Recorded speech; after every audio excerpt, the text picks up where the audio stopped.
your reaction to the deal and what the energy is like as you try to put everything together as a group. Very excited, just to have James here. Obviously, letting go of some of the pieces that have been here in the Nets organization for a while, even before I got here. It's going to be hard regardless. It's just the nature of the business. We're all brothers still, so we're just moving on into the next phase of just developing as a team and just building some camaraderie and having fun.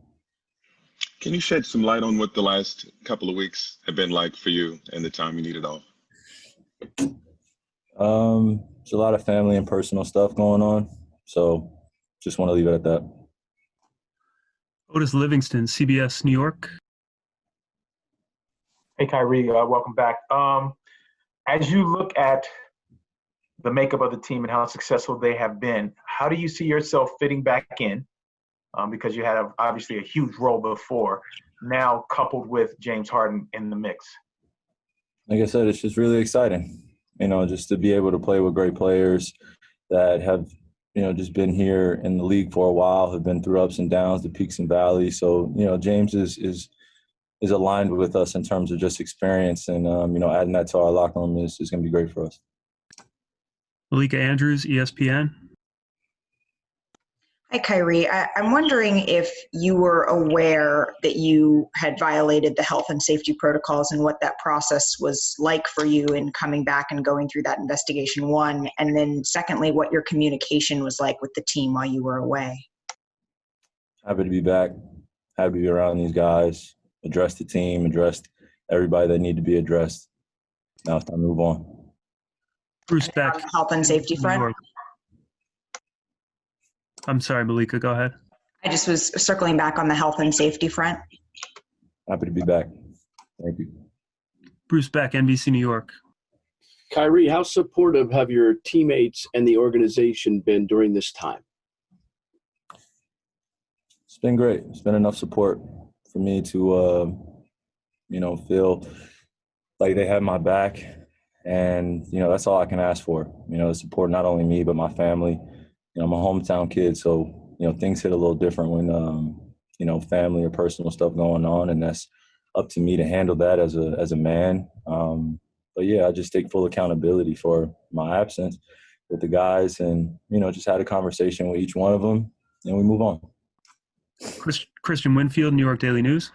Hey, Kyrie, just wanted to ask, on a mental, maybe spiritual, emotional, even physical front, is everything okay with you?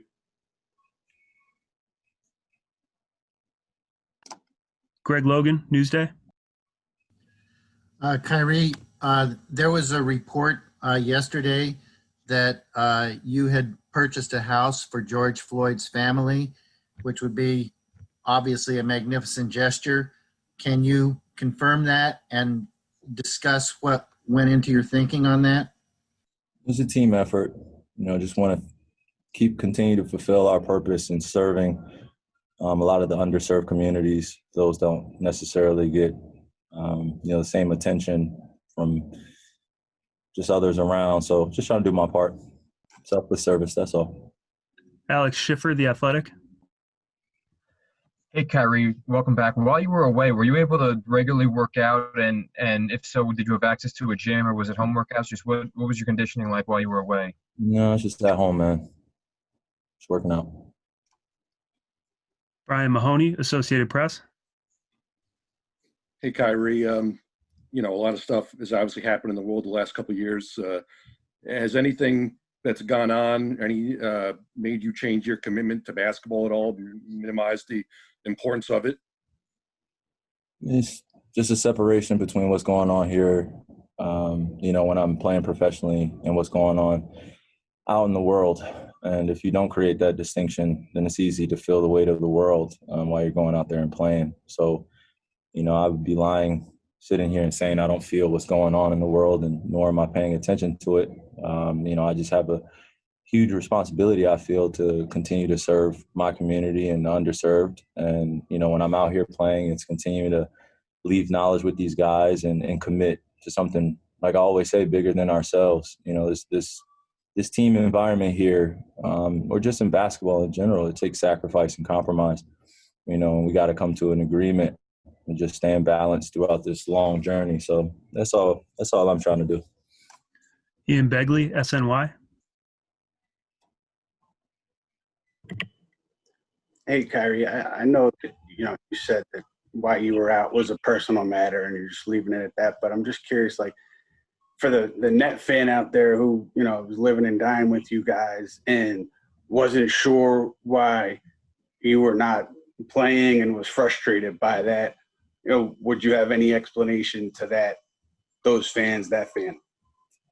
Well, the beautiful thing about that is that I started off as a fanatic and I started off as a fan. I've been invested in this organization since I was a kid, and also now that I'm in this role as a player, there is quite a difference. And, the fans out there, want to apologize to them as well. My commitment has always been to bringing something special to Brooklyn. It wasn't just a championship. It was unity, it was equality, it was just bigger things than just the game itself. It took quite a while and quite a few valleys to get back home initially, So for me, I'm just taking every day, just being grateful, but for the casual or the fanatic, it's part of our culture. And, I'm back. I'm happy to be back. And we got some great pieces and we just move on. And I let my actions and my game speak for itself like I planned on doing, just needed a pause. Barbara Barker, Newsday.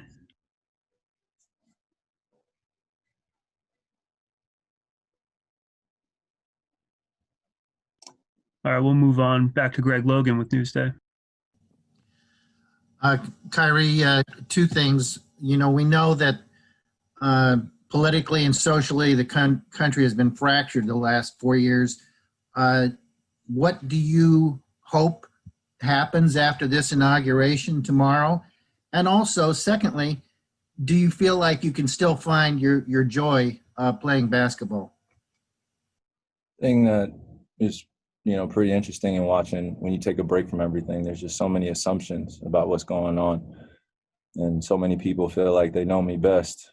And they have no idea who I am, nor what I'm about, or what I stand for, or even attempt to take the time, or even for me to invite them to take the time. So it's a two-way street. And when things become overwhelming in life, you just got to take a step back and realize what's important.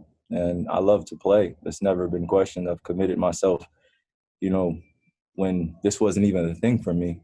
I didn't really care about media, didn't really care about the fandom. All I cared about was just the ethics of the game and being taught the fundamentals. And now that it's become bigger and there's more of a responsibility that I have in this position I'm in, I'm grateful because I'm able to stand on this platform with others alongside of me that have sacrificed and are going through similar things. So I'm not alone in this. And, that's just a big thing about also mental health, just coming in and being balanced with yourself first and then being able to perform. So, with everything going on in the world, politically, socially, like I said, it's hard to ignore. I want to make changes daily. There are so many oppressed communities, so many things going on that are bigger than just a ball going in the rim. So for me, I just, like I said, it's just the balance of it. Of knowing I can delegate my responsibilities off the court to people that I'm surrounded around that are for the fight and are fighting behind the scenes and in front in the lines. And, like I said, I'm not the only one that's fighting. So I'm grateful to unify with others. And that's all I've tried to do. And on the court, the same way, just play with a smile, leave something that I've felt very dear to my heart with this game.